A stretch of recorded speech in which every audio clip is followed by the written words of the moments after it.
now and get you some updates from Belarus. The opposition leader in Belarus, Svetlana Tikhanovskaya, has issued an ultimatum to President Alexander Lukashenko. She has asked the strongman to quit by October 25th or face nationwide strikes. If Lukashenko fails to meet this deadline, then the opposition will start blocking roads and shutting down state-run stores.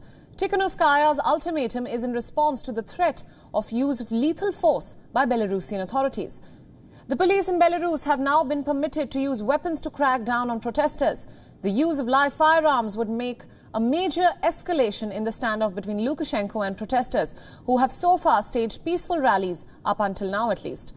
The police have so far only acknowledged using water cannons, rubber bullets and stun grenades to disperse protesters.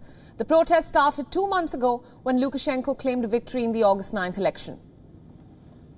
The officers of the Internal Affairs Ministry and the servicemen of the internal troops will use riot-control weapons and firearms if needed.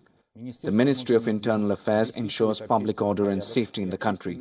We note the gradual dying off of the protest movement, both in terms of number and geographical scope. However, the protests, which have shifted largely to Minsk, have become organized and extremely radical.